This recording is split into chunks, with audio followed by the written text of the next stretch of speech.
This is your WW3 news.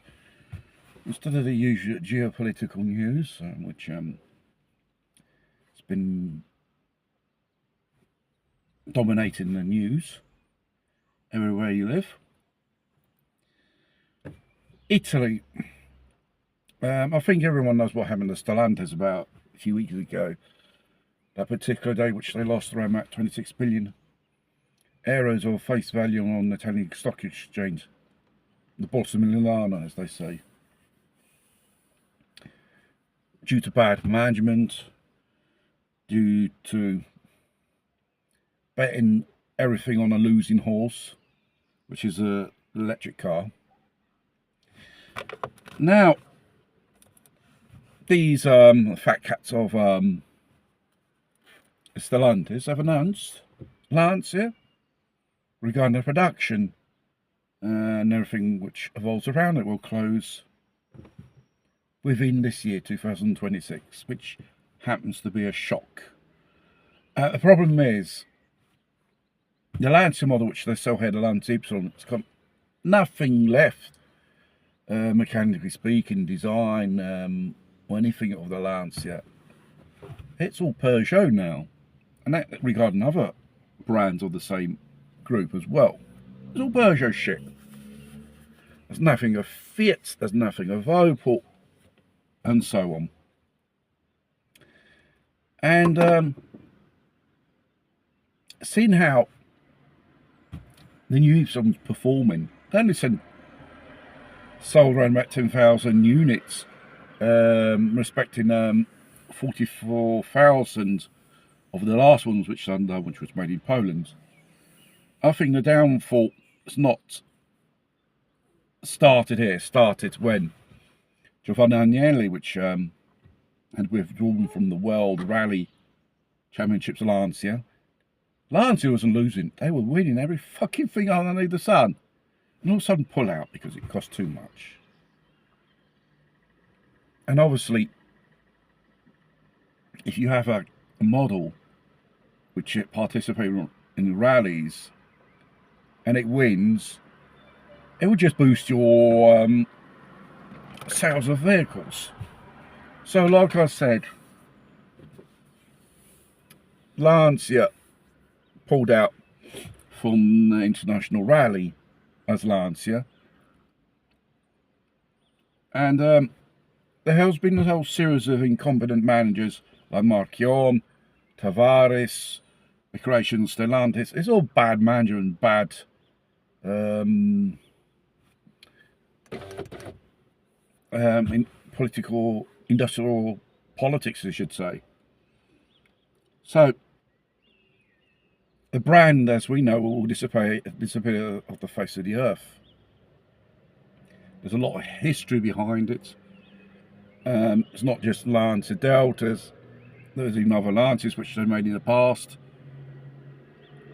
And the most famous city car, the Lancia Y, which was the Y10, which was under Alto Bianchi. Then in the 1990s passed over to Lancia, even though it was all Fiat engines, but it had its style, that typical retro style which distinguished Lancia. Lancia Musa and various engines, diesel, petrol, the Debra, the Temis, which is considered an executive car during the 90s. It was a fucking good car. And plus the Lancia, there was a special version which had a Ferrari engine inside. Don't remember the model number. It was very rare. They made very few. And it's not the first time the Lancia used Ferrari engines in their cars. The Lancia Stratos, the rally car, which was made for that, and used it. That was unbeatable. And also they tried to launch the new HF, which is just a Citroen C3 crossover. for the rally. If Lancia closes, and even in the rally sector you have to pull out, or you can use another name.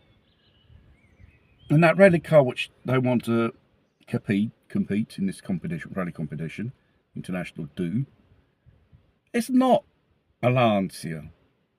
It's a Citroen Peugeot lump of shit. And it's very sad. This brand will disappear off the face of the earth. Will probably end up with some Asian car maker, Chinese and stuff like that. I'll probably live on as something else like the MG did.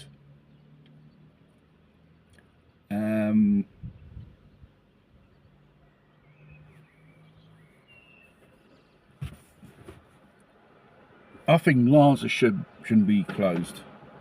It has potential possibilities. You put the right people and the right managers there. Because sincerely, from the first to the last manager in Stellantis, they should be sacked. Because they're responsible while things are going pretty bad. They don't understand nothing about nothing. You probably have a university degree in marketing or political science. What's that good when you have to develop a car from an idea, the prototype, the production model, and end up in the showroom sold? It's the end of an era. And I think for the rest of Stellantis, it's what you would call it. It's curtains that will come to an end sooner or later. No one knows what has happened to them in the stock exchange here, and so on. We got to ask ourselves: was it done deliberately, or there is a massive incompetent people in that group? And this type of mentality to manage a big car manufacturer in Europe, there's a lot of them around.